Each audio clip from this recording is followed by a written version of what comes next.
Fair shot. Nicely done. Let me truss this one up and I'll make my way over to you.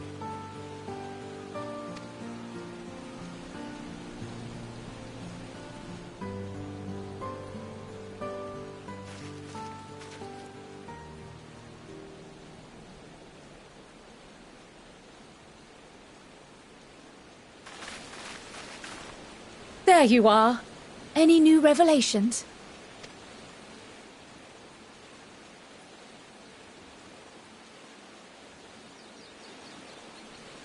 So you met with that gleaner again, this time to capture a hornbill.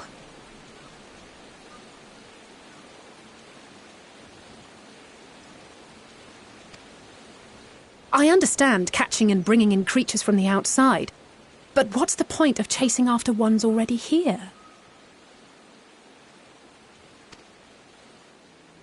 Oh, it's a simple thing, really. Occasionally, we remove specimens no longer needed for study, or those we've had difficulty raising. But we can't simply turn them loose.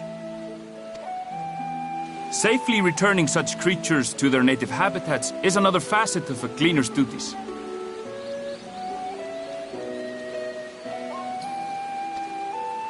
But not in this case, I'm afraid. I've been asked to bring the bird below.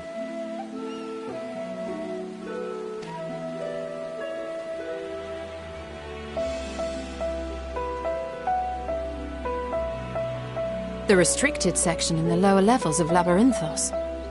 Open only to a select few researchers hand-picked by the Forum.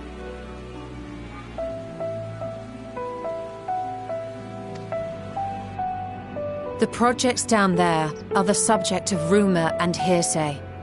Forbidden magics.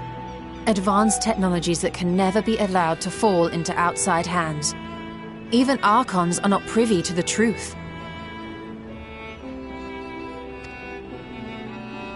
Those who are, the researchers involved in this secretive work, are not permitted to walk freely in the city, and are instead required to live in isolated quarters.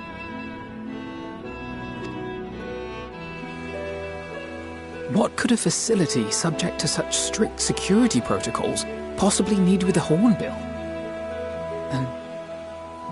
An experiment? Possibly. I wasn't afforded an explanation. But judging by the requisition list given to me and my colleagues, I doubt it's for any kind of advanced research. I'd be more inclined to believe we were making preparations to migrate to the south. Mericidia or thereabouts. What? Why would you say that? Much of the flora and fauna we were asked to procure could serve as reliable sources of sustenance. They're comparatively hardy species, too, able to endure harsh climates. And among them are specimens known to be effective in improving soil quality and purifying water. When you put it that way, migration does sound like a reasonable assumption. That's all it is, though. An assumption. Through our tasks, we gleaners glimpse only bits and pieces of the Forum's plans. Our prime concern is that our requisitions, be they living or otherwise, are properly preserved for the knowledge of future generations. Now, I really must be going. I regret that I cannot reward you as you deserve.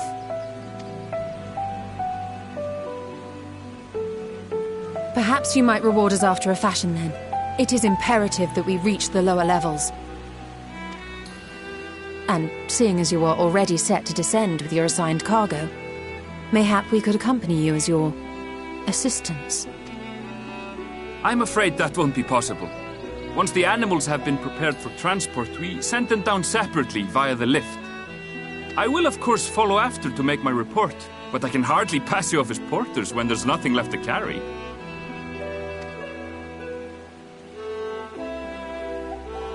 Indeed. Pray forget I said anything.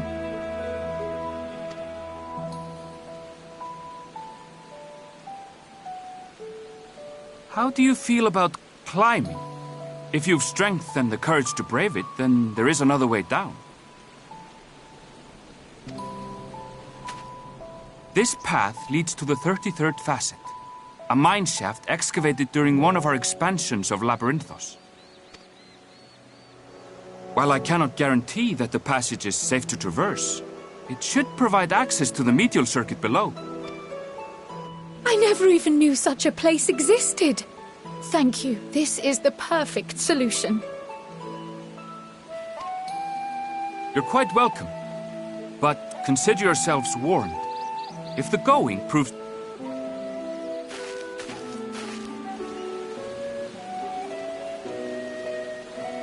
Well, turning back is hardly an option, not when we've come this far. Let's go and take a look at this mine shaft.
Hard to look away, isn't it?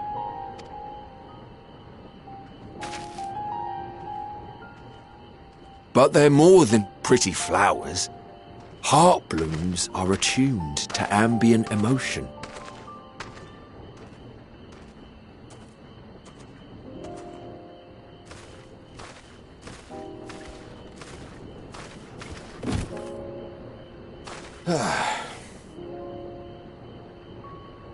You don't seem convinced, but believe me, it's true.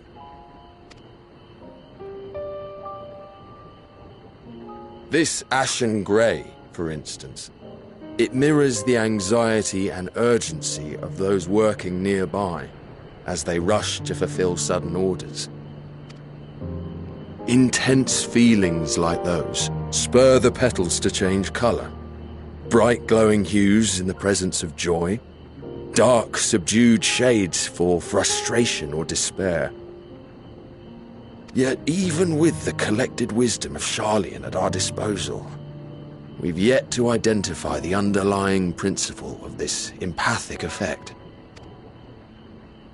And there are other mysteries besides. Although the flower is extraordinarily long-lived, its low reproductive rate has made it difficult to find younger populations growing in the wild. With too few sightings to map its distribution, and no closely related species to track, we've been unable to pinpoint its land of origin. To further complicate matters, every culture, even dimly aware of its existence, has given it a different name and mythos. Our attempts to study it via the historical record have been an exercise in frustration. As an avid botanist myself, I should one day like to unravel the Heartbloom's secrets. But I'm afraid other duties must take precedence. I will leave you to your thoughts.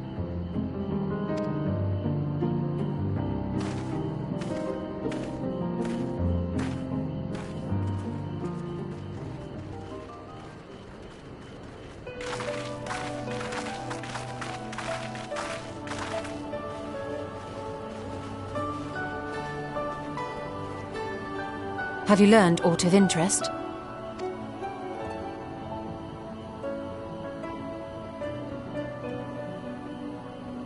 A flower that reacts to one's feelings? Strange. I must say, I have never heard of such a thing.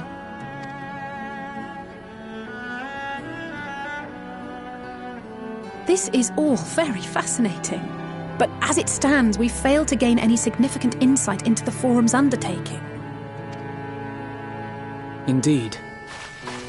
While there is certainly enough activity to support Erenville's supposition that a priority has been placed on improving food production, unfortunately for our investigation, these workers were never informed as to how their duties serve the master plan. If only we could interrogate the Forum members directly.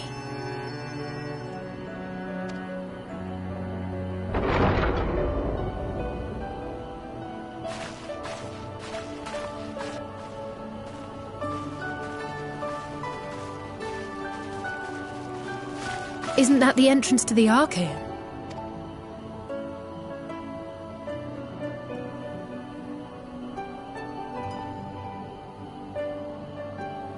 Look, there. I think that's Erenville. A little difficult to tell from here, but I think you're right. He did say he was coming down to make his report. Erenville receives his orders from the Forum. Would it not follow, then, that the superior to whom he reports is a Forum member, or at least a close associate? You mean to eavesdrop on their conversation? What of the risks? Ours alone to bear. We won't interfere with Erenville's work, nor will he be implicated as an accomplice. If you're not comfortable taking part, I can do this alone. Nay. I said myself that I wished to know Father's intentions, and no answers will be forthcoming should we simply ask nicely. We can apologize later, should it come to it. Right now, we need every crumb of information we can get our hands on. Consequences be damned. It might be best if you came along as well. In fact, we should all...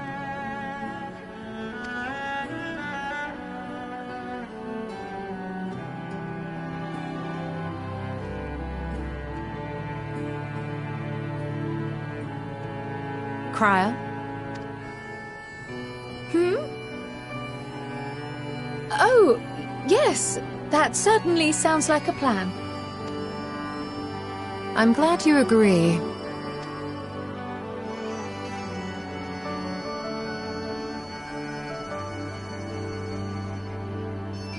Quickly!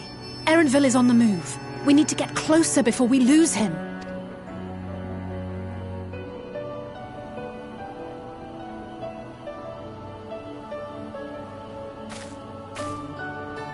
Almost. I can almost reach you.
I trust you will find your compensation to be more than satisfactory.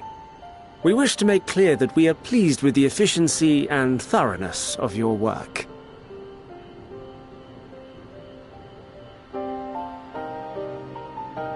So much so that we have come bearing new tasks in need of your competent hand.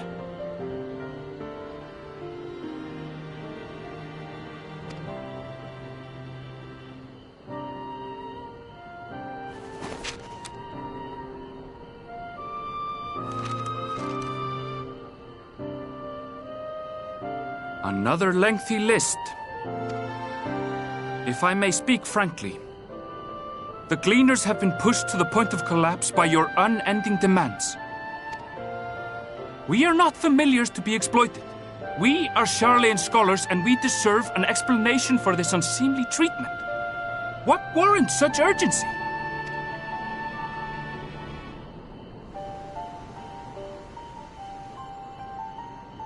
In an age long past, Sharlayan was charged with a momentous duty. And now that word of the final days hangs heavy in the air, the time has come for us to fulfill that charge. I can say no more, but I promise you this. All will be revealed in due course. And when it has, you will understand that your toil was in service to the greatest good.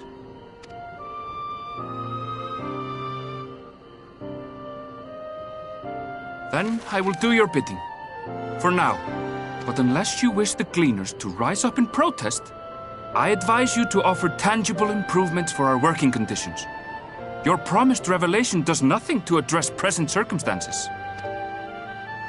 A fair point. Your concerns will be conveyed to the Forum.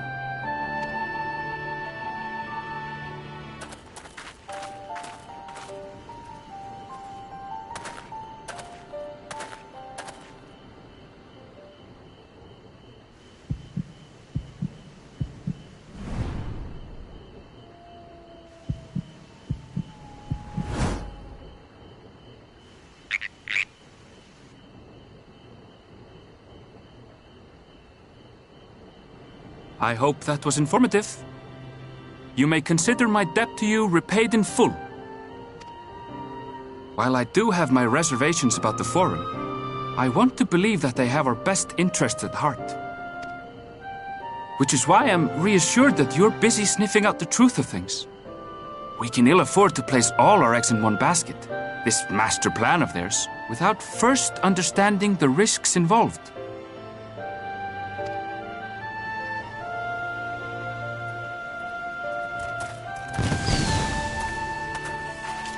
Wait! How did you know it was us? If you mean to impersonate a toad, try studying the real thing. And don't try to fool an expert.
For you.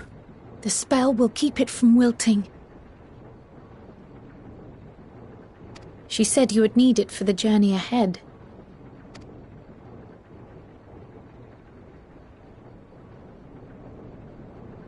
Will you speak with her now? I cannot hope to match Minfilia's clarity, of course, but...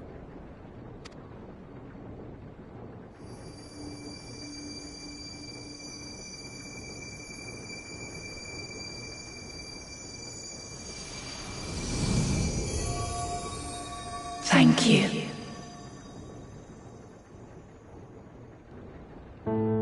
Do not worry. She has lent me her body for only a moment. Just as I could not save the first from the flood of light, it has become arduous for me to interact with the physical world without assistance. Though I might converse with you for a time, the incorporeal form I assumed on the ship would be incapable of casting even the simplest enchantment. It is in the depths of the ethereal sea, the place to which all life returns, where my influence is greatest. After Minfilia's sacrifice on the first, it was to the sea, here in the source, where I ferried her soul. I wished that gentle spirit to find rest in the world she loved so well. Her, and another who may yet have a part to play, though that will depend on you. Take the flower, walk free, for you are free, to go where you wish, to believe what you will.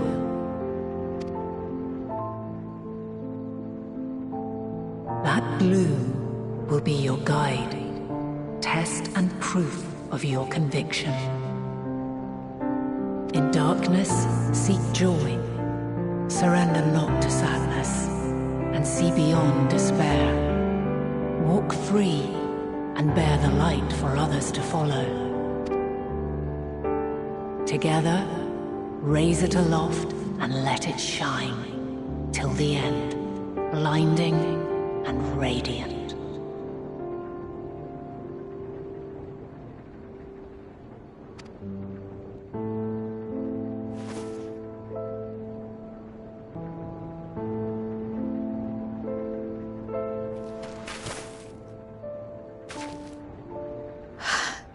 That was all too brief. Already she seems so far away.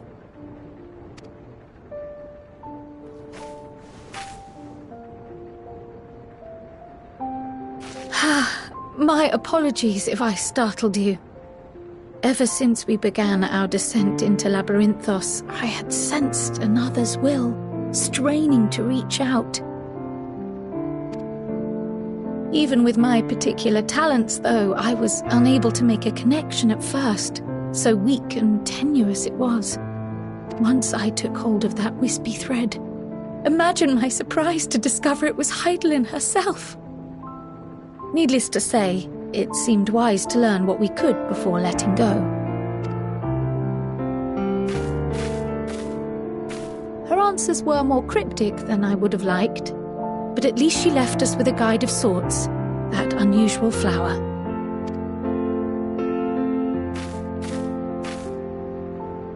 Yes, we are definitely making progress. You can't be serious! We've done nothing wrong!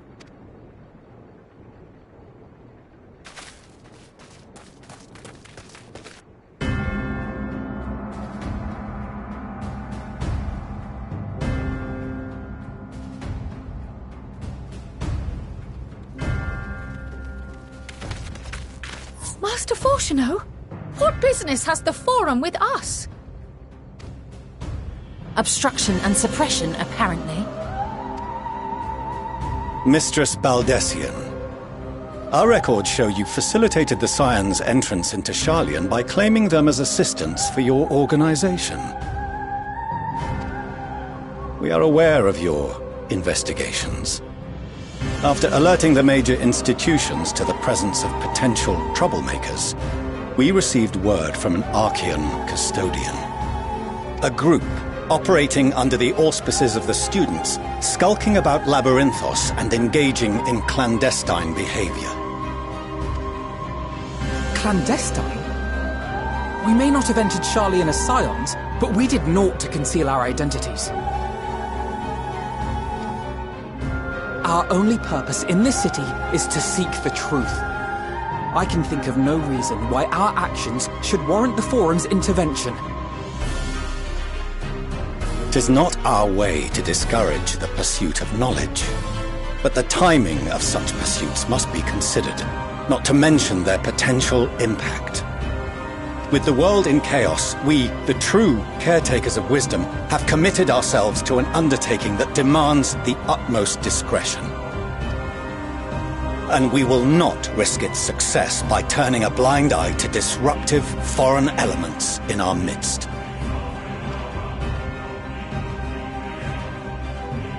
What, then, is to be our fate? Will you put us on a ship back to Eorzea? The Forum will convene to examine your case. The results of said inquiry will determine your future in this city. As for your absent companion, he has already been detained. Grah! But why? Is reading a crime now, too? Reading is encouraged, celebrated even. Not, however, of the volumes shelved in the restricted section of the library.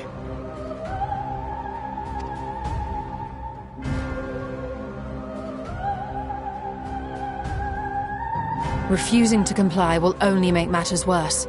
Let us instead treat this as an opportunity to open a dialogue with the Forum.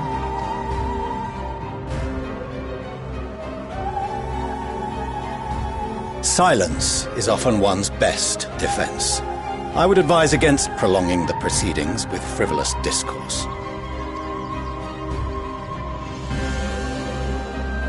But enough. This is not the place for debate. The rostra await.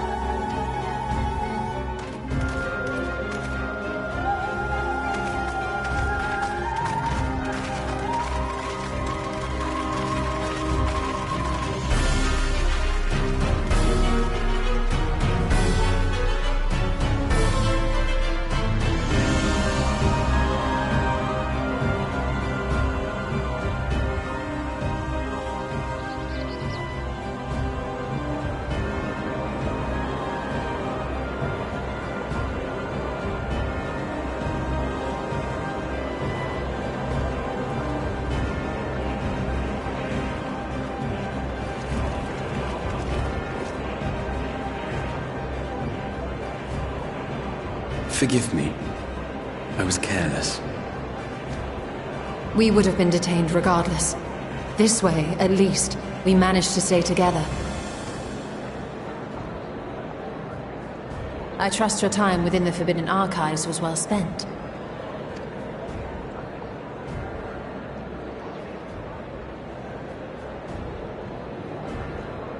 The Forum will come to order! This inquiry is now in session. As Speaker-elect, I will be presiding over the day's proceedings. Master Fortuner, would you be so kind as to restate the matter which compelled you to summon your colleagues with such urgency?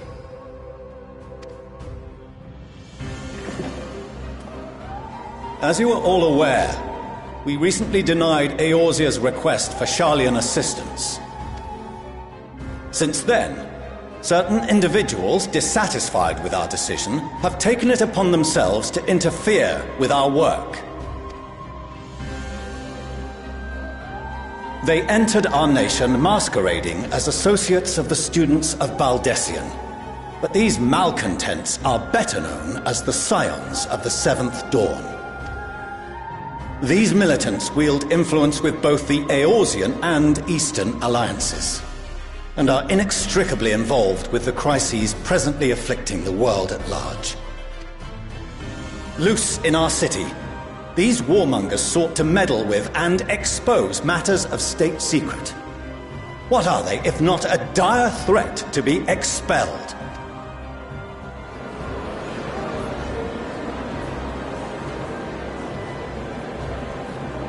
You have tarnished the good name of the students. Galuf would be ashamed.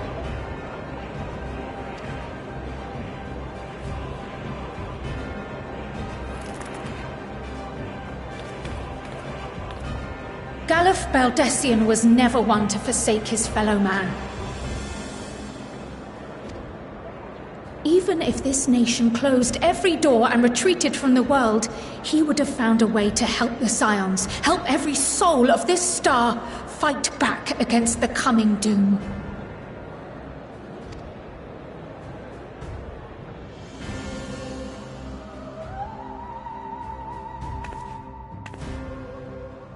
A terrible enemy stands poised to lay waste to all we hold dear.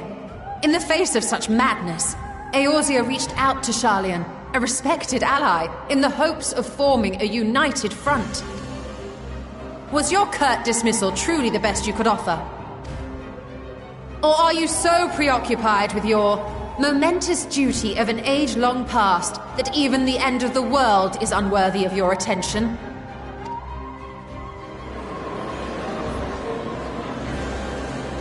Whence came this revelation? From the mouth of a Forum member within fortuitous earshot. Then it seems your findings support my own.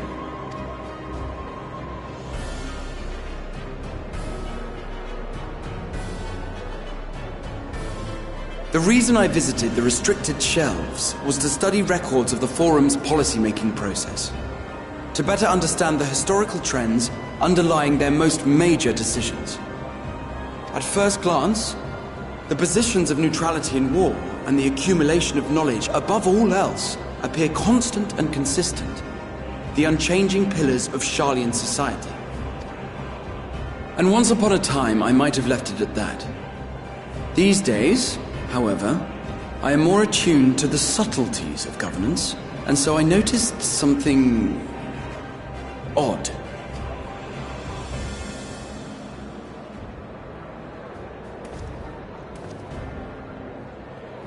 From a particular point in time, the purpose of these policies shifted.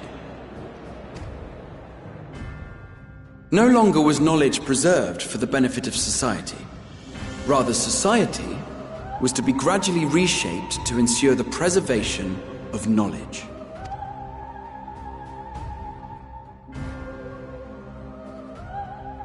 The most conspicuous and telling change was the one which befell Labyrinthos.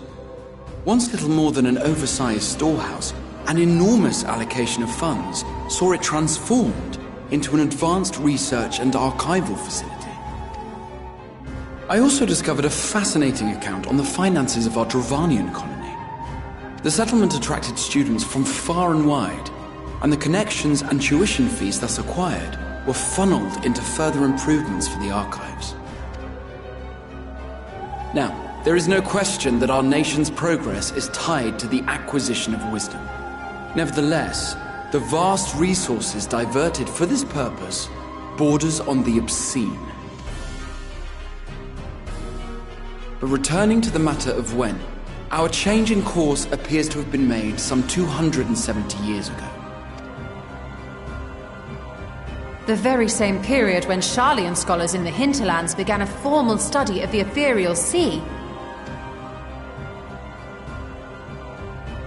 You found something, did you not? And whatever it was, gave rise to your oh-so-important duty. Mind your tongue, Archon. If you had seen...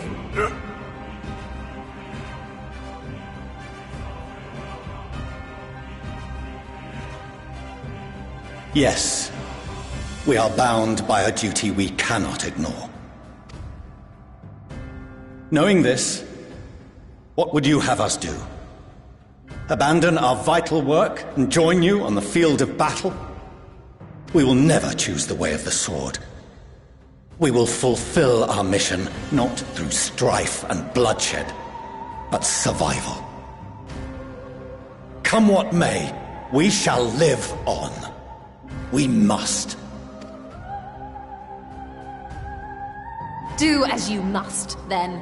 but we Scions will fight until the heavens fall, until our last breath.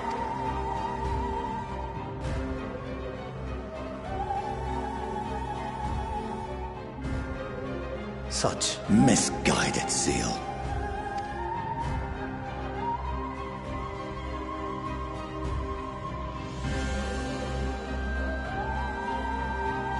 Father, Master Fortuno, I fail to understand the stance you have elected to take. But by the same token, I have yet to find a compelling argument to counter the challenge you put to us in Gridania. Still, in the midst of my uncertainty,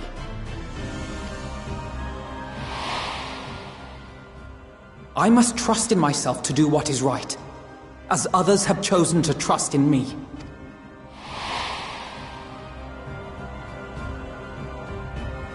So I will continue, as I always have, weighing the consequences of my every action, and allowing my hope for the future to inform my decisions.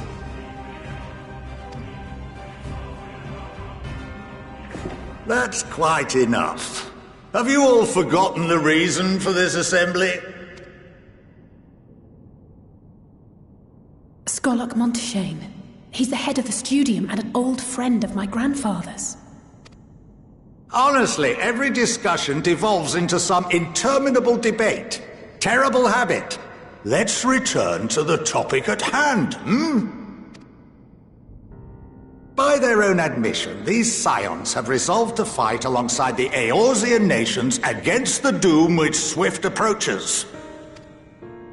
But there exists no evidence of an attempt to incite our citizens to do the same. Furthermore, while our decision may well have been the correct one, we cannot simply bull our way through these disagreements without inviting doubts or objections. Put yourselves in their place. Who among you would leave a tome unopened if an elder forbid you read it with no reason given? Now, if we're to quell further discontent, then we must conclude this matter with a fair and even hand.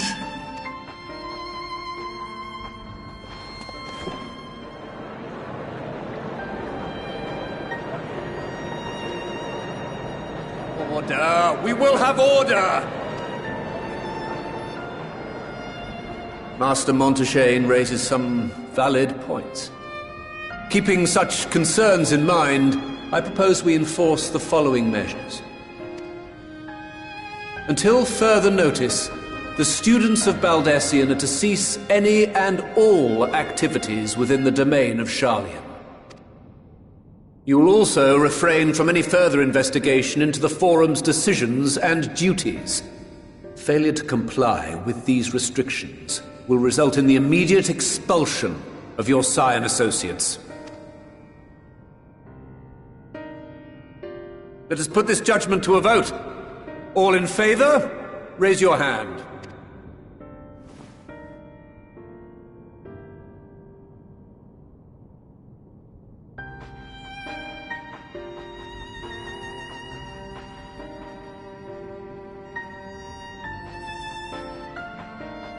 I count 51 for and 48 against. The proposal is passed. Students, Scions, you have heard the Forum's judgment. Pray abide by it, or face the consequences.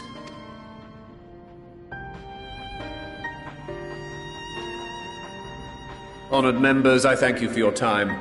This inquiry is concluded.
Welcome home, my lady.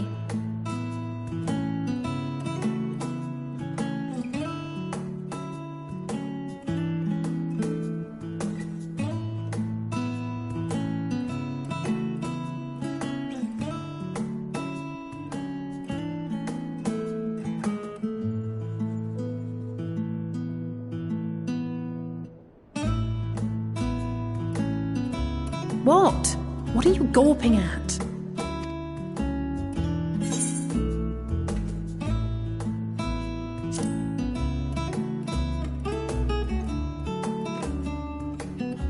Oh, gods, please don't. It makes me feel like a spoiled princess.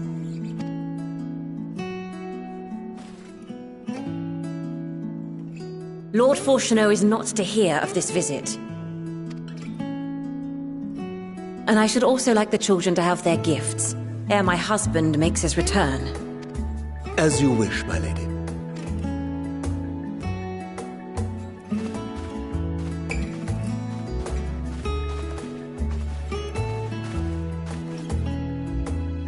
Master Alphino, Mistress Alice, if you'd accompany me upstairs. We shan't be long.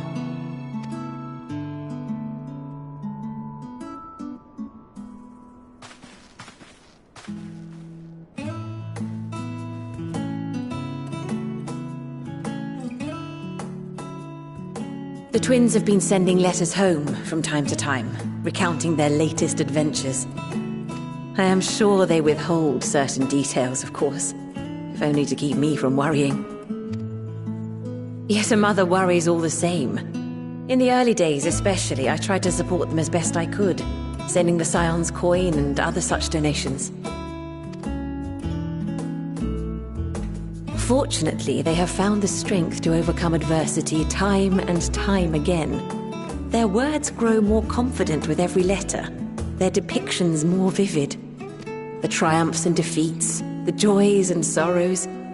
'Tis clear that they have come to find value in every experience. But of those they treasure most, it would seem that meeting you might be the most impactful. Why, since that fateful day, I do believe there has not been a single missive in which you were not mentioned by name.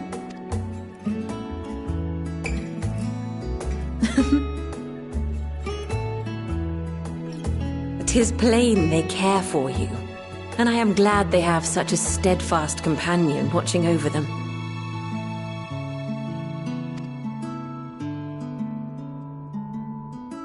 Under normal circumstances, I would offer you tea, but alas, these are anything but.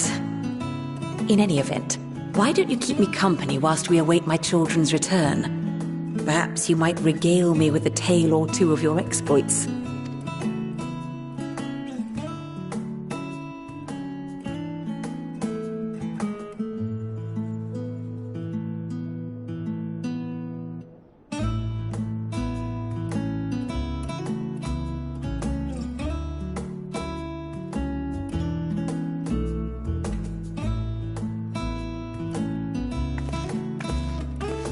When you mentioned gifts, I wasn't sure what to expect. Mother, Oh, look how well it fits you. And the style is to your liking?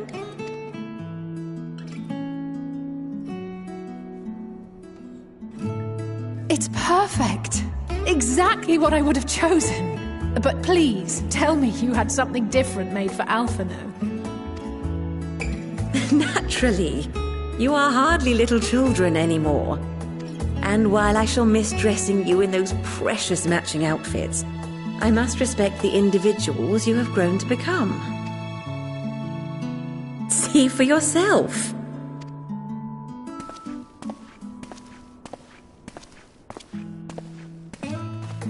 Thank you for the splendid clothes, Mother.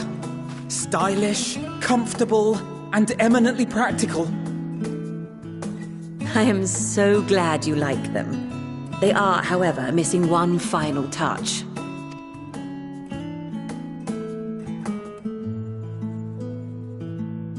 If you'd allow me, Master Alphino.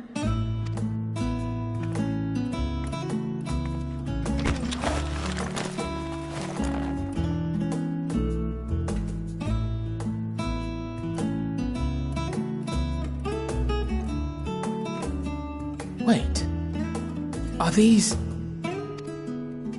A sage's tools of the trade. They belonged to your father.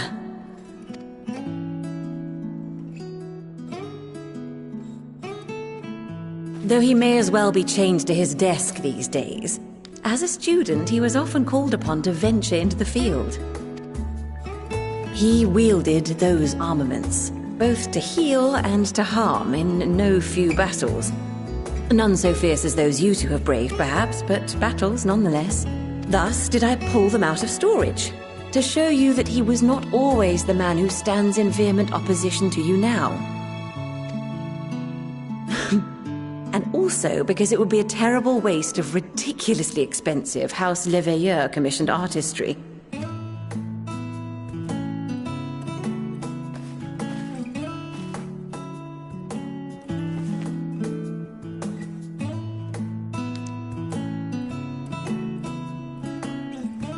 I am told these devices are quite difficult to master, but someone of your extensive experience should soon have them darting about with grace and aplomb. May the wisdom in that crystal serve you well.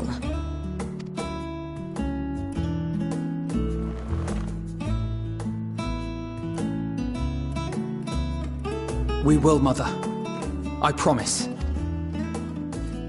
My final gifts to you, before you run off, are an observation and a suggestion. Firstly, Fortunato has ever been a serious man, but it was only after you were born that he truly lost himself in his work. I may not know the Forum's inner workings, but I know your father's.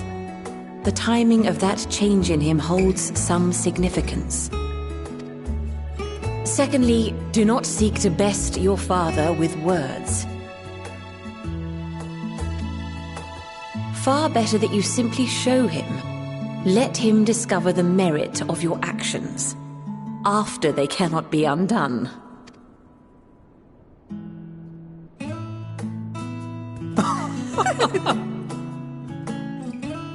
Oh, Mother. We shall take your wisdom to heart. Thank you. Safe travels, my children. Eat well, stay warm, and keep your friends close.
Your time in Thafnir has certainly been eventful.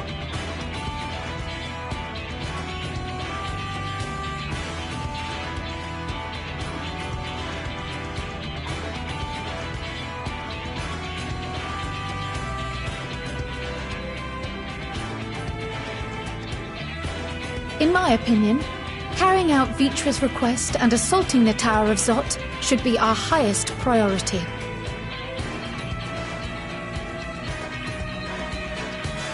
I agree. While I still have questions concerning the Forum and their grand undertaking, we have all but exhausted our avenues of investigation. Simply pressing them any harder on the subject will almost certainly result in our expulsion. I wonder, even with the protection these talismans afford us, what can we... According to Orenvold and Frodola's report, they were unable to free the Emolja. Worse, their attempts triggered the tower's defenses, which led to a summoning of Luna Ifrit.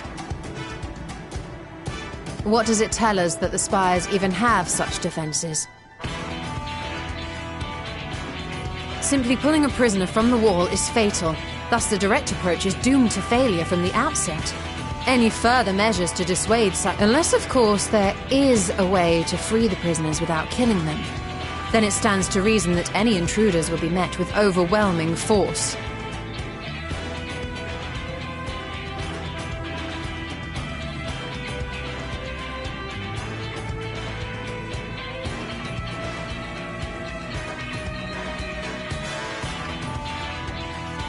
The towers appeared throughout the world in but the twinkling of an eye. 'Twas by magical means these structures were raised, I surmise.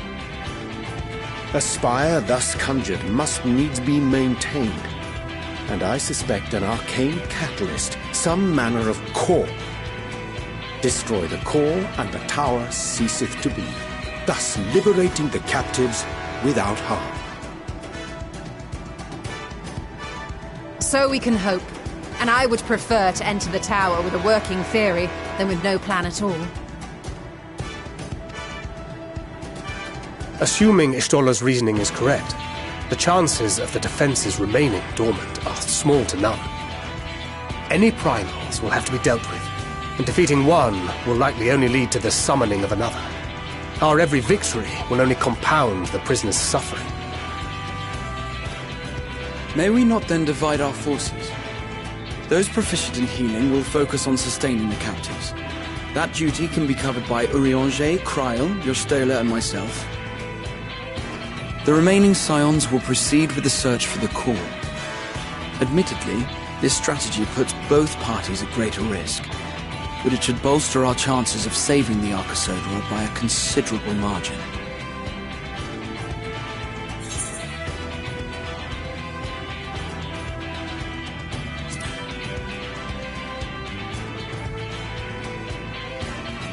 If you're to fight primals, then you'd best have at least one healer with you. And I am more than happy to fulfill that role. I found wielding a sage's armament to be rather intuitive, and look forward... It seems we have a plan. All that remains is to carry it out. I will inform Rads at Han of our movements, so let us make our preparations and regroup near the tower. The military post in what's left of the Hamsa hatchery should serve as a convenient staging point. That sounds perfect. And remember, the experimental aetheryte at the confluence is there for those who need it, so there's no excuse for being late.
Right then.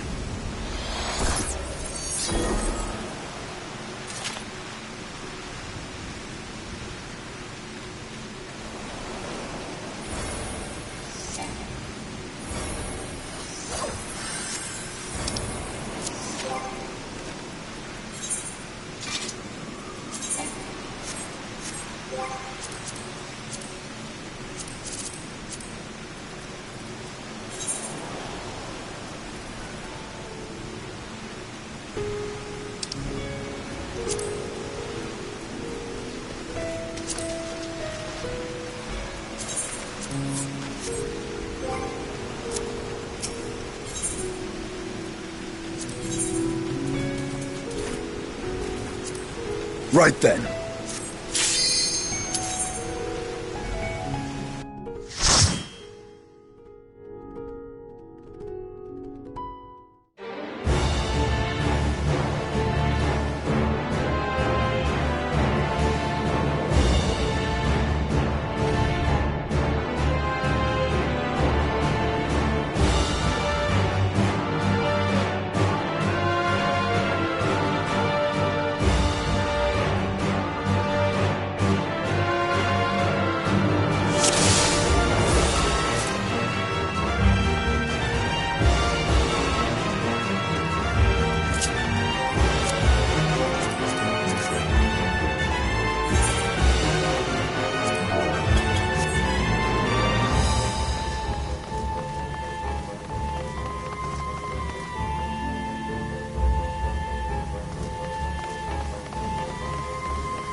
underestimate me!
You underestimate me!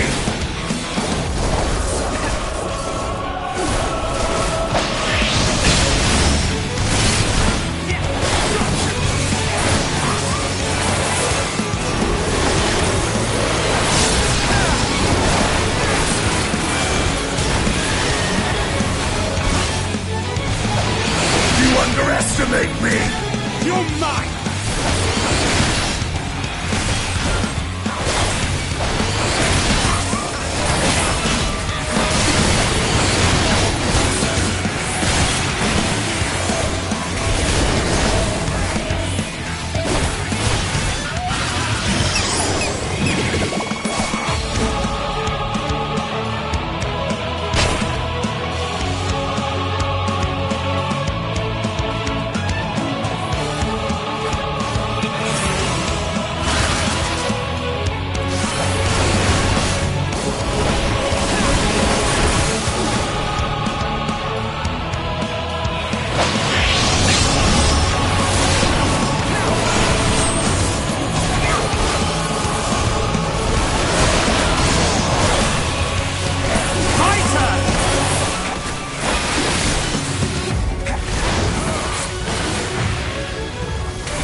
You underestimate me!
You underestimate me!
underestimate me!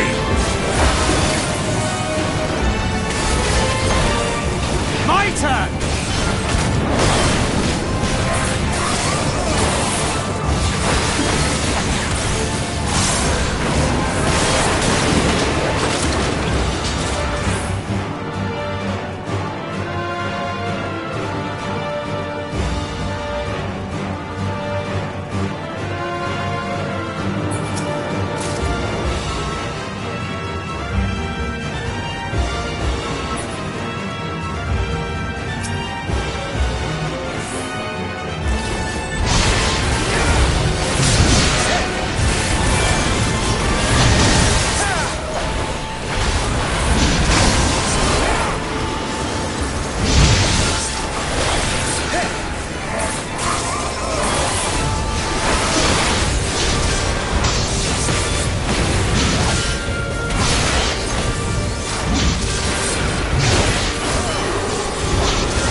underestimate me!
Underestimate me!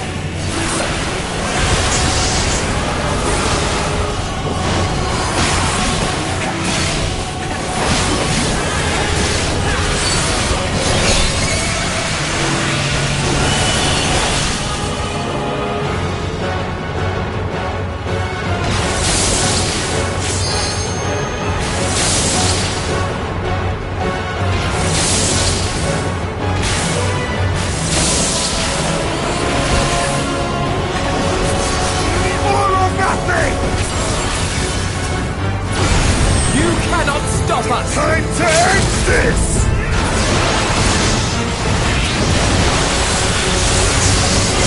You underestimate me!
Is everyone all right?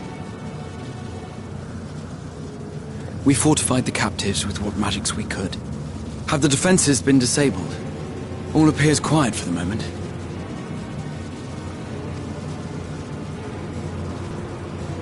The lower floors were disturbing enough, but this place feels wrong. The ether is heavy and thick, like wading through a quagmire.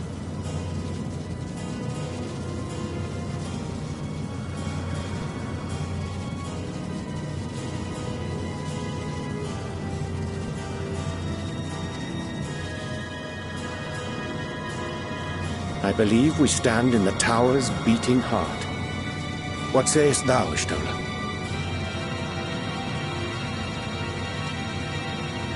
I see it. Ether siphoned from the land runs up through the spire, flowing to a single point.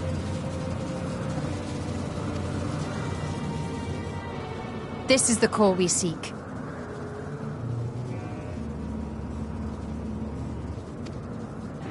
Yet something is off. As large as this structure is, it siphons far more ether than is required to sustain it. 'Tis as if the core is feeding on the energy, consuming it. I need to take a closer look.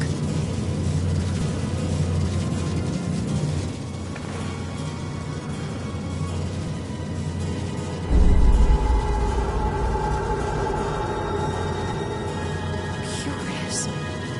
There is something there embedded inside the core. A man's limb. This is what we came to destroy? Yes, if you would be so kind.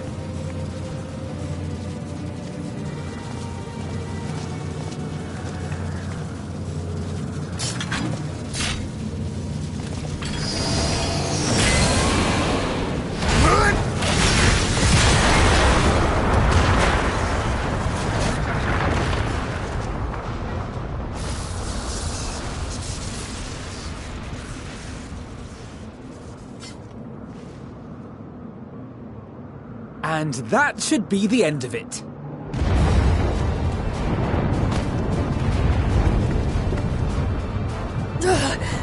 What now? My theory that the tower might come crashing down following the core's destruction doth appear to be correct. Bully for you! And how are we supposed to survive the fall?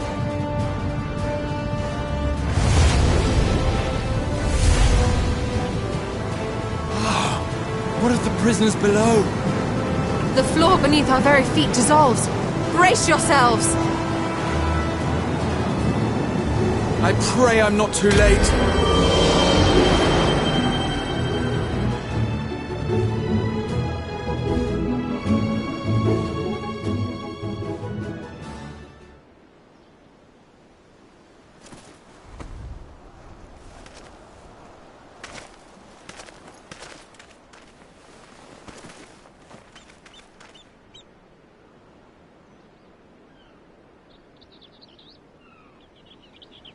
Oh, what happened? Where are we?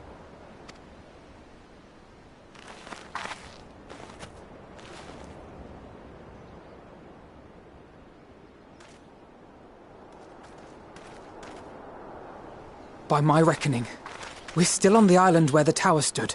But 'tis as if it never existed. Hardly a scratch. But how?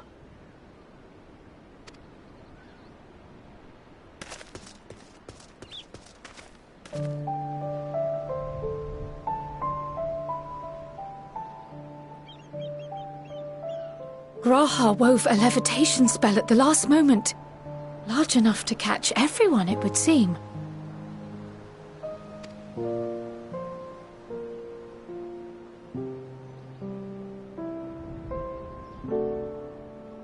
That explains the lack of obvious injuries.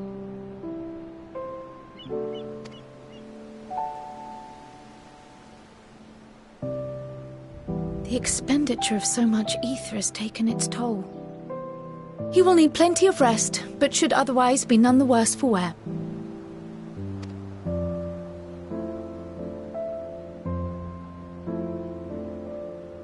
Then the immediate problem is what to do with our new friends here. They'll be much changed for their time in the tower. Even if their bodies are intact, I doubt we could say the same for their minds.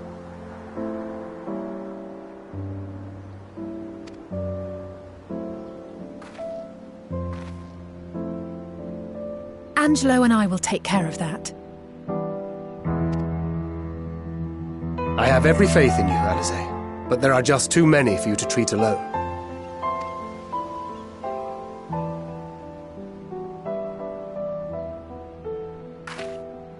We'll send at once to Eorzea for more Porxies, and call on the local mages to lend a hand. Hail, Scions! We were watching the tower when it simply disappeared. What happened here?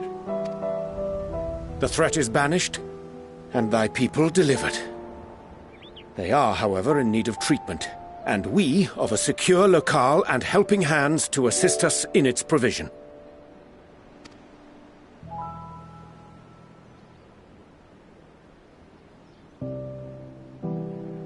You shall have all this and more. Come, let us convey these unfortunate souls to the city.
Are we the last to arrive?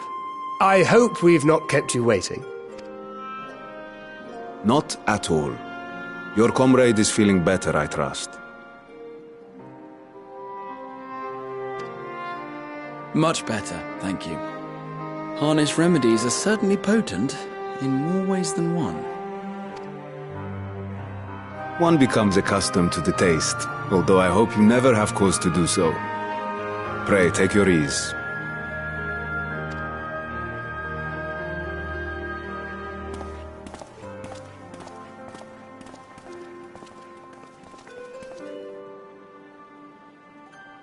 Full glad I am to see you all unharmed.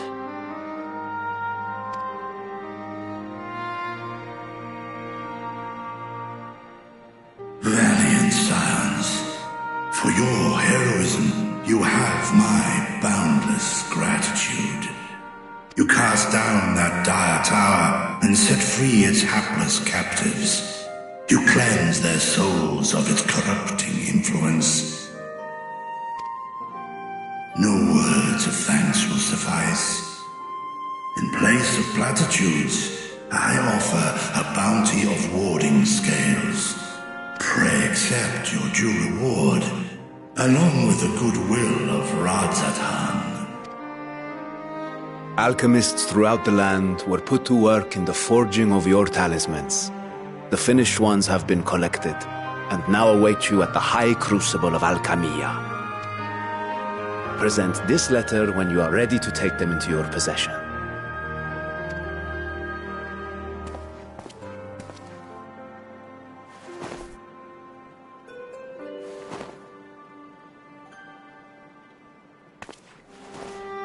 We are humbled by your generosity.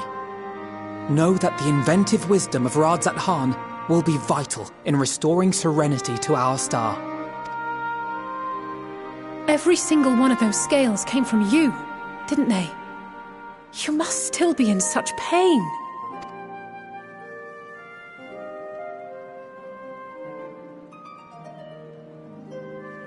'Tis of no moment. A mere annoyance compared to the dreadful suffering inflicted upon this land and its people.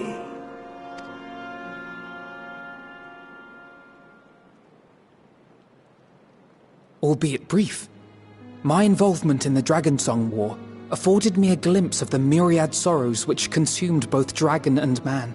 Though you were half a world away, such tragedies as befell your kin must have affected you deeply. And yet, you chose to live among men. In the age when that conflict first bloomed, my choice had already been made. In some distant place, man slew dragon, and dragon slaughtered man. Yet no hate could I muster for those smiling faces which did look to me for guidance. Not even my brother's righteous rage could rally me to his cause. I huddled here, secret and still, hoping against hope that which I had built would remain untouched by the chaos and carnage.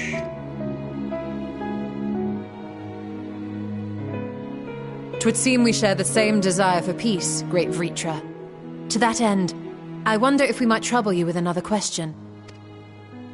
The Telophoroi are intent on recreating the final days, an apocalyptic event which we know to predate the sundering of the star. As the longest lived among us, know you aught of this terrible cataclysm?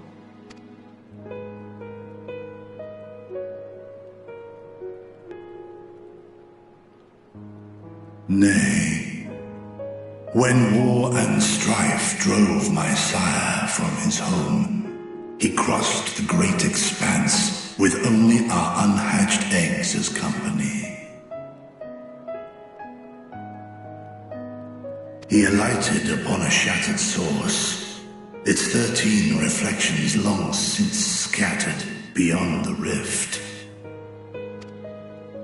Of events preceding his arrival, he knoweth naught, save that which Hydralin hath deigned to disclose. I see. So again, 'tis the inscrutable Hydaelyn to whom we must look for answers.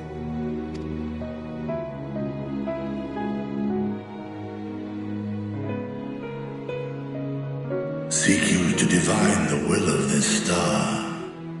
If so, I have a tale which may afford you some small comfort. 'Tis a story from my youth, many years ago. To my sire, I once posed the question, of all the stars in the sky, why didst thou settle upon this one? To which Midgardsormr did reply, 'twas the last bastion of hope. He believed so long as Hydaelyn endured, so too might dragonkind. Solemn and portentous were his words. What deeper meaning they held, I could not, dared not pursue. 'Tis a stone I've left unturned ever since. Yet take you solace in the knowledge that whatsoever Hydaelyn does strive towards, 'tis an ideal which hath earned my sire's conviction.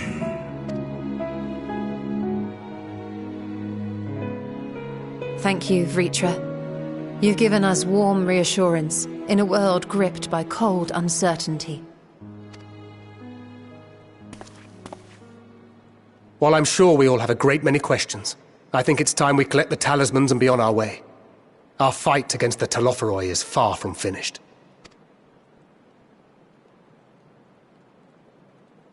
We must take our leave, but please do inform us if we can provide any further assistance.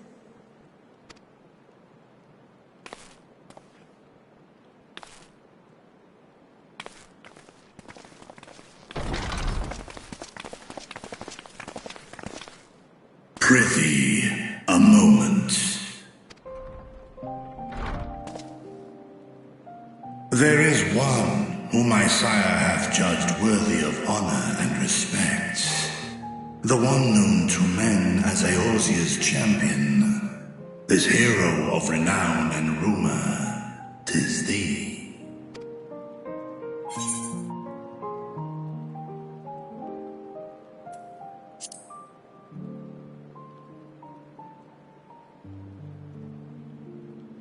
I know of his clash with Omega, and the long slumber which was his price. Yet even closed in sleep, my father's eyes are far from blind. He is watching over thee, watching over this world. 'Twas a revelation most pleasing that thou, a child of man, had gained Midgardsormr's trust, but alongside mine elation runneth a rivulet of dread. For upon thy life's reel wind too many threads of fate, power, wheel enmeshed with woe. Amidst this tangled knot thou shalt know no rest. 'Tis an endless confluence of forces, a struggle without surcease. More terrible still is the attrition wrought upon thy companions, as they are swept up in the storm of thine existence.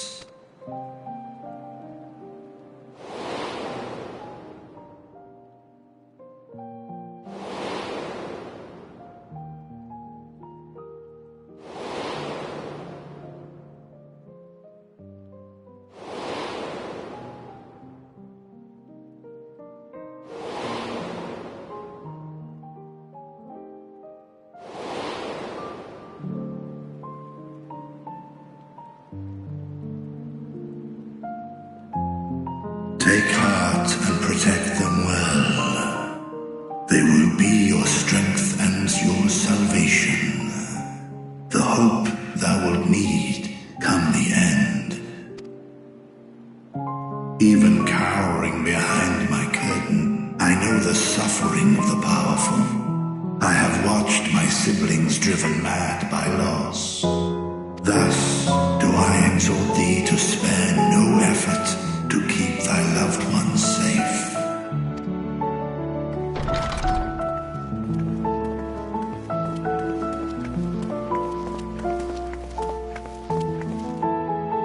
Apologies. We hadn't meant to interrupt. It's just that we do have a history of suddenly collapsing, and when you didn't follow us out... 'Tis I who must apologize. I have detained your champion overlong with idle chatter. Go. At war's end, I pray I welcome thee back into my hall, where together with thy joyful comrades, you may toast your triumph.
These are the talismans we were promised. Yes, and I made a quick count. There are far more than we could have hoped for. Enough to outfit an entire company of soldiers, in fact. Considering the involved process, that they were able to manufacture so many in such a short span of time is nothing short of a miracle. Once we have distributed them to our allies in Eorzea and the Far East, we'll have a fighting chance to bring down the other spires, just as we did with the Tower of Zot. Or we could use them to invade Garlemald proper, and strike directly at the Telophoroi's base of operations.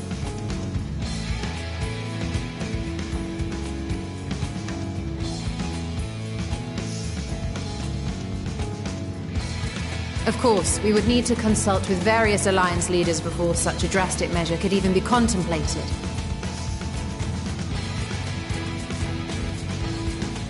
To which end, I could set out forthwith and present the idea to each of our allies in person. Pray allow me to undertake some few of those journeys. I find myself restless and in need of purposeful duties. I can head eastward. Bosnia and Dalmasca are just a short hop from here.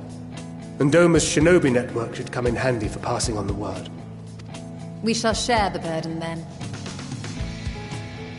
Meanwhile, I think it best that you and the others take the talismans back to the Baldessian Annex. We must keep them safe and secure until we've decided upon a course of action. Please, I must speak with you.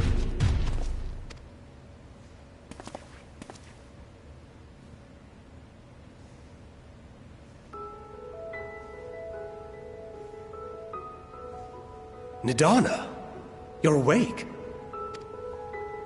Yes. When I spoke with the carer at my bedside, she told me that one of the scions, a young woman, had cleansed me of the tower's corruption. It seems I'd been asleep ever since the treatment. But when I awoke and learned you were all still here, I knew I had to come.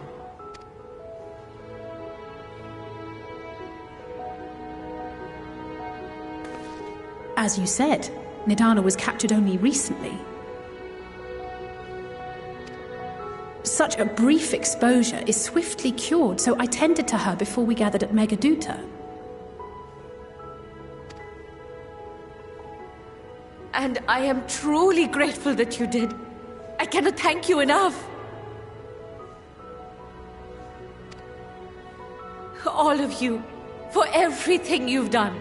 Destroying the tower, rescuing our people. You saved Thavnair from an awful fate.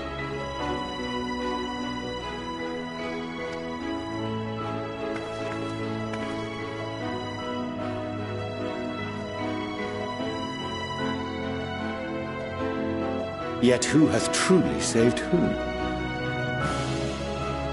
Due in no small part to thine inspirational courage, the alchemists were successful in reproducing warding scales of proven efficacy. Replications of thy work now stand ready to travel across the seas, unto the hands of those who might wield them against this rising evil. The talisman? Is this true?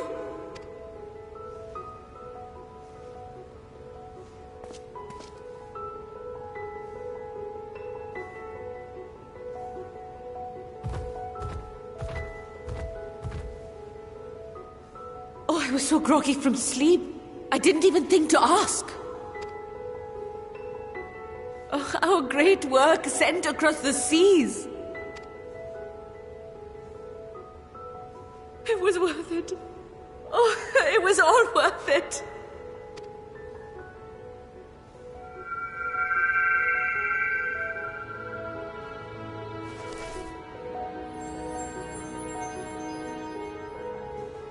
Look at that. Its color is completely changed. What do you have there?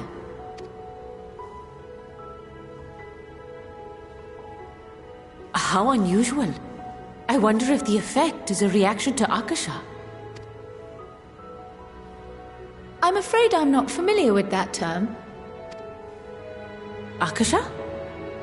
It is one of the unseen energies defined by Harnish alchemical theory. Though a gross oversimplification, some describe it as an essence influenced by feelings. You imply that it is distinct from ether? As foreign scholars often conflate the two, but we see them as separate concepts. Ether is an energy which permeates the land. It exists within animals, objects, even the air we breathe, affecting all through which it flows. Akasha, on the other hand, exists in a domain beyond our reach. A gift bestowed from on high, or torn from the heavens in some traditions. Akasha can neither be created nor destroyed. It is beyond our power to purposefully alter or manipulate. The only thing observed to influence it is an abundance of... As a veteran of the battlefield, surely you've experienced moments of desperation or exaltation when you've transcended the usual limits of your capabilities. That is a manifestation of Akasha, the invisible essence harnessed by heart, mind, and unyielding spirit. I really must hear more about this theory. Our disciplines are based entirely upon the idea that ether is the fundamental form of all energy. I'm glad my haphazard explanation has piqued your interest. But even for us, Akasha is a somewhat abstract field of study. A lack of practical application lends itself poorly to formalized research. Which is why my analysis of your flower can amount to little more than idle speculation. I am sorry. Nonsense! You have nothing to be sorry for. Your insight is much appreciated.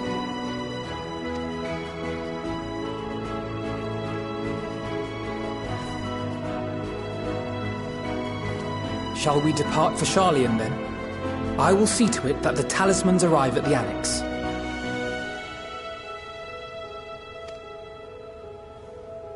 And we will be in touch once our talks are concluded. I suggest you rest while you can. From here onward, sleep is bound to be in short supply.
Take heart and protect them well.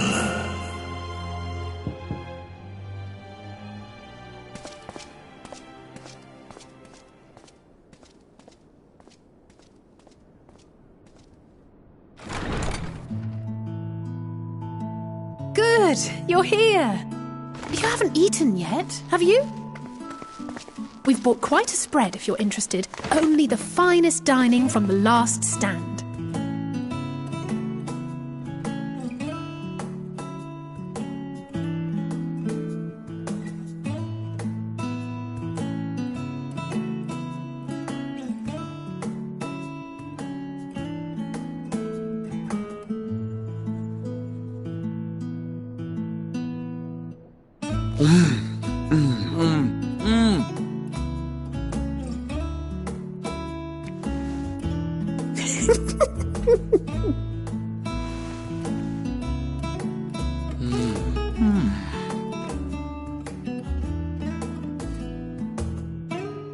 Lest you wonder, we invited Estinian as well.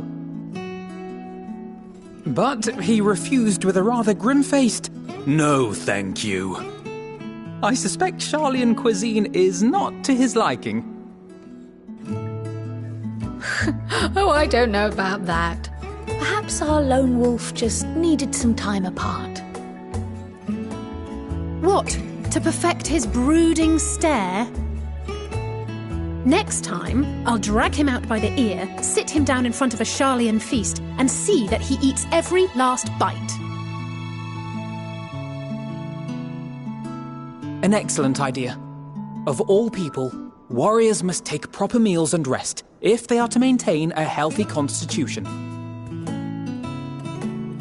Poor Estinian, beset on all sides.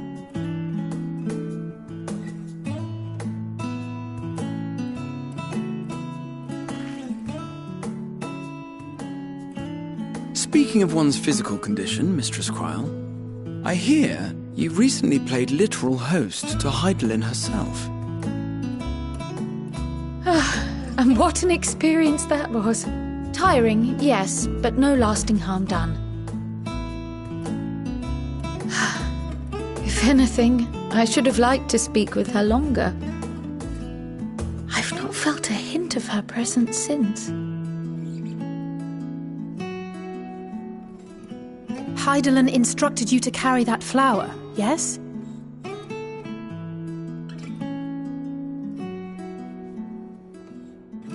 Twill be your guide, test and proof of your conviction.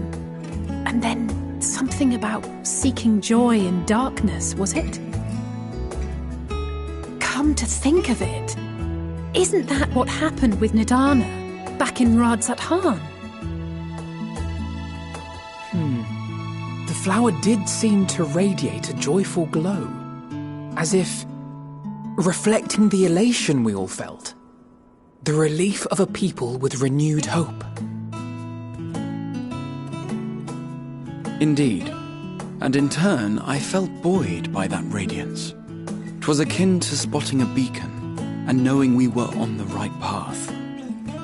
I know we've not yet triumphed over the Telophoroi, or learned the full breadth of the Forum's plans. But even within the midst of our struggles, we find small moments of joy to sustain us. Rare and hard-won perhaps, but it is this pursuit of happiness that gives us the strength to carry on day after day.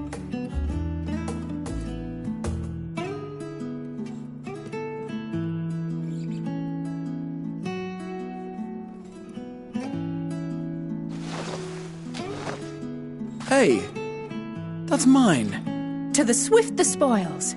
Though I recall that levitation spell of yours was quick enough. Only barely. And even at my best, I'm still too slow to wield it effectively in battle. Mayhap I simply require more practice with this new magic. You unearthed it from the depths of Numenon, I presume? Aye, and from a veritable mountain of arcane tomes at that. 'Twas necessary to facilitate my solitary explorations. To put it simply, you used it to sneak around the forbidden archives. Yes. Well, after a fashion.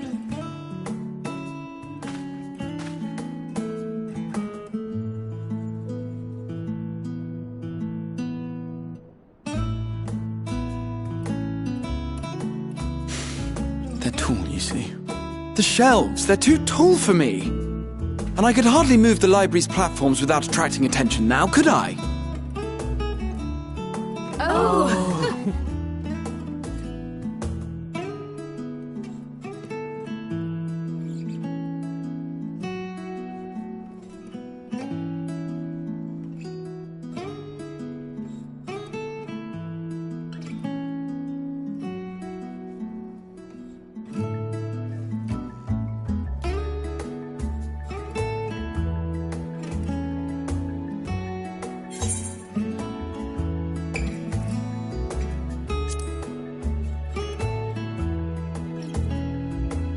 Why else did you think we were here?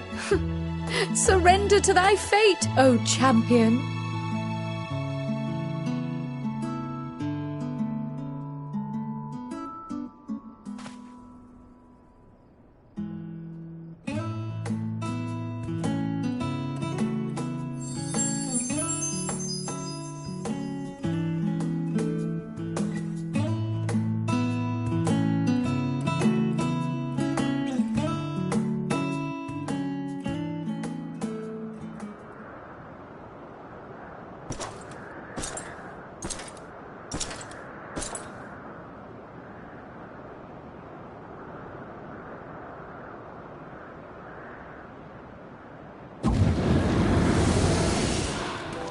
Ah!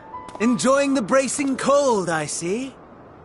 Do you not own a warm coat or a cloak? Something in fur? Or fashioned from the skins of your enemies? Or... well, never mind that. I come to you once more as the bearer of bad news. Our tower in Thavnir has been toppled, and I need not tell you by whom. Given how many we have at our disposal, the loss of a single spire is hardly fatal to our plans. It does, however, slow the rate at which we siphon ether. If they continue to preoccupy themselves with the towers, then all will be well. But should our foe prove bold enough to strike at us here, then the timing becomes... questionable. Our foe is bold enough. Of that, I can assure you.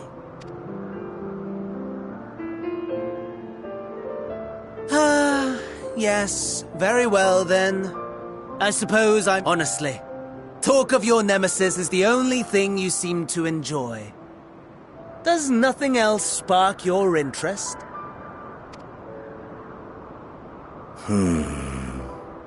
No. All else is... equal. Equally tedious. Equally disappointing. The world is a tepid bog into which we sink, too weak to thrash as the mud clings to our eyes and fills our throats till we blissfully choke. But then came the light, blinding and pure and hot, so very hot, enough to set my soul aflame.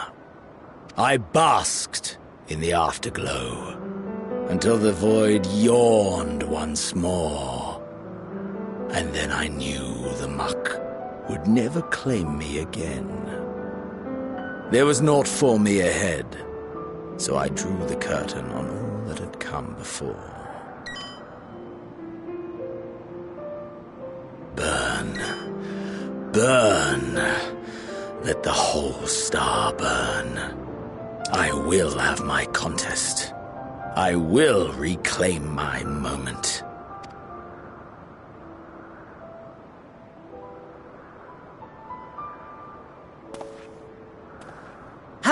wonderful that the emptiness of death has not dissuaded you from committing your life to its pursuit once more. I don't know whether to envy you or pity you.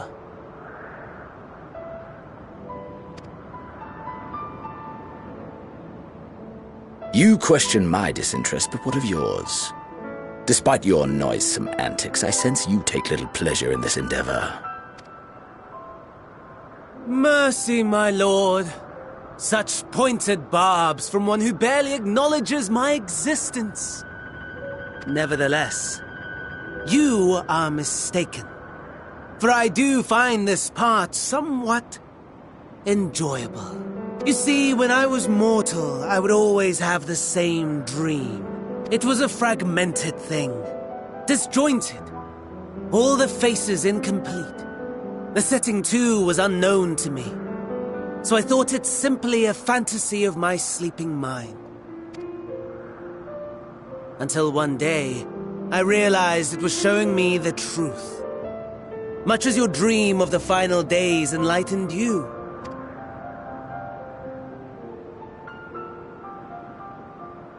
And soon, very soon, the rest of the world will see the truth of my dream, too. Yes, I think that is something we can both enjoy.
Ah, I remember you.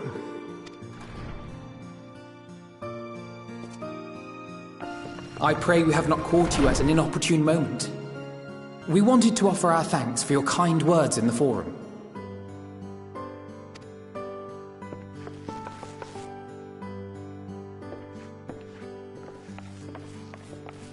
Well, I could hardly let that inquisition go unchallenged. I've always believed that curiosity should be nurtured, not stifled. Thankfully, a majority of my colleagues agreed. A slender majority, aye, but a majority nonetheless.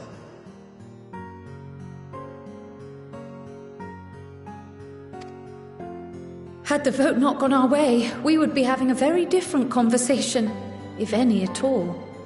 Though I'd like to think you would have not given up on our cause. I'm told you paid a visit to the annex afterwards. Yes, that's right. I was hoping to speak with the grandchildren of my dearly departed friends Galuf and Louisoix in a less dour setting. But it seems I just missed you.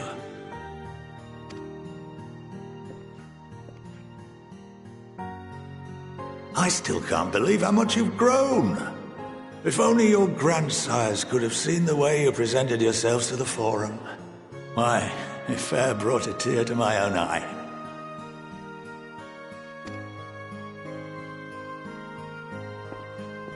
You must have the patience of a saint, putting up with this lot and their antics. Never mind Matoya's prize student. Luckily, I know a thing or two about managing unruly younglings. If you ever need advice, don't hesitate to ask.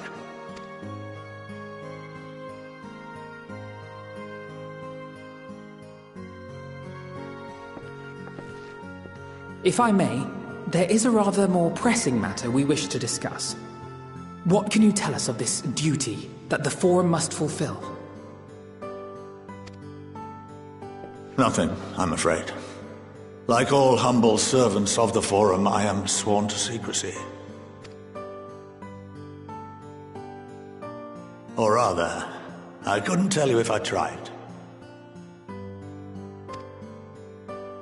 Our duty is of the gravest importance. Furthermore, if the particulars were made public, it would incite widespread panic. As such, those entrusted with this duty have been bound by an enchantment, which prevents us from speaking of such matters without the express permission of the Forum. How is that even possible?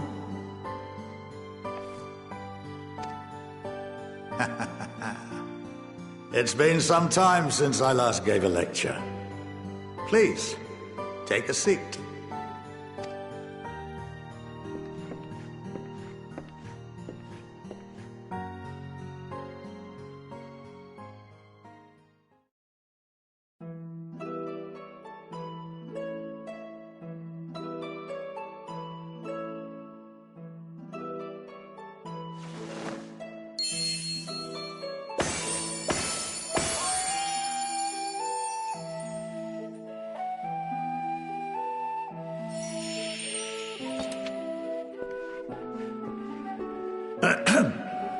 We shall begin by reviewing the fundamentals of etherology. The ether, which imbues us with life, can be categorized into three forms. Two are of the incorporeal sort, the soul and the memory. Can anyone tell me the third?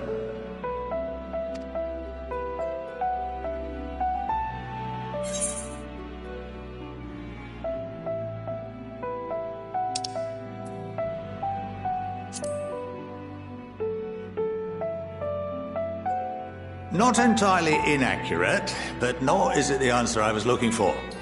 That would be corporeal ether.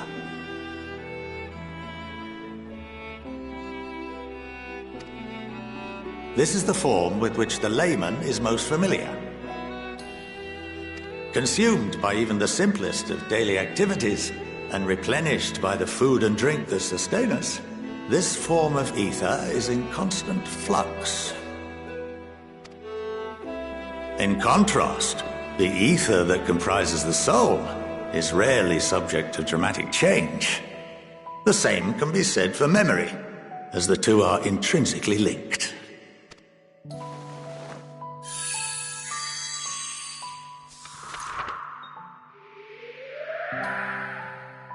Picture the soul as paper, and memories as words written upon it. Now, what would happen if that paper was doused with ink? The same type of ether as comprises the memories.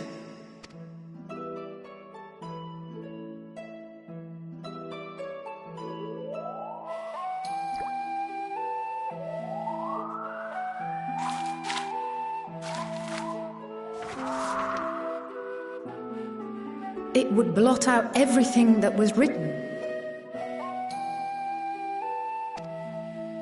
Precisely. We would be unable to recall the memories, and any activities that depend upon them would be hindered as well. In fact, this exact phenomenon was observed on a vast scale not so long ago. And what might that have been?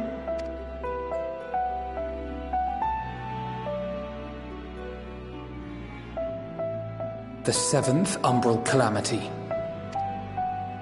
The people of Eorzea vividly recall Bahamut breaking free of the Lesser Moon and raining hellfire down upon the realm. But no one could seem to remember the events that followed immediately afterwards. Indeed. To this day, we have yet to determine whether it was an unintended consequence or a deliberate act. The enchantment which binds me and the rest of the Forum is based on a similar principle. And yes, it is a contravention of the Sharlayan prohibition against the practice of memory manipulation. Only when a new member is inducted and told of our great duty are they subjected to the process. A necessary evil. You have my word that it would never be used to manipulate the populace? I should hope not. But can this enchantment be dispelled and your memories restored? If 9/10 of our members give their approval, then the process may be reversed. Then, and only then, would we be able to speak freely to others of our sacred duty. Barring that, we must wait until we return to the ethereal sea.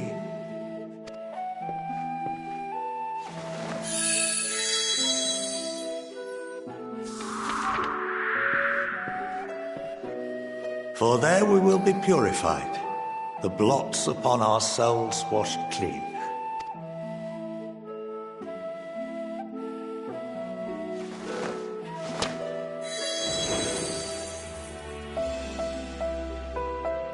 And our memories drift apart and dissolve. Rather defeating the purpose, I suppose.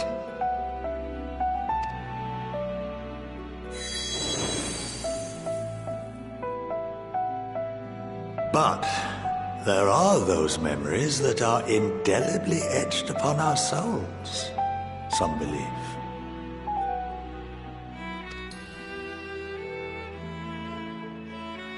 What happens after that?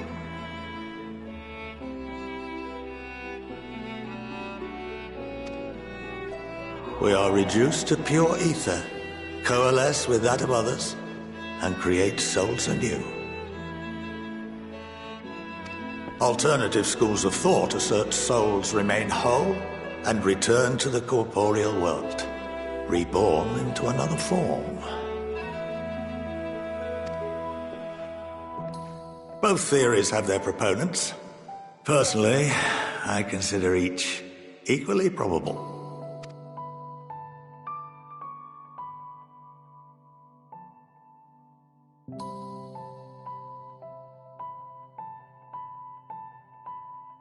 Well, I think that's enough education for today, now that I've given you some food for thought.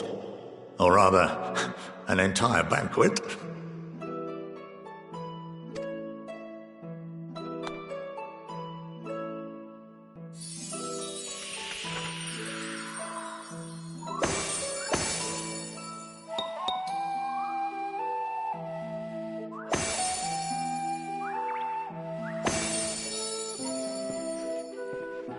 I would remind you that although I'm unable to assist you with certain matters, the resources at my disposal may still be of use to you. I'll arrange for you all to be given the run of Phenomenon. Of course, as associate to our alumni and the students of Baldessian, this privilege is extended to you as well, my friend. Oh, and I suggest you speak with Ki Aliapo. She's well known among the artisans of Sharlayan, and her network of contacts may prove useful in your search for knowledge.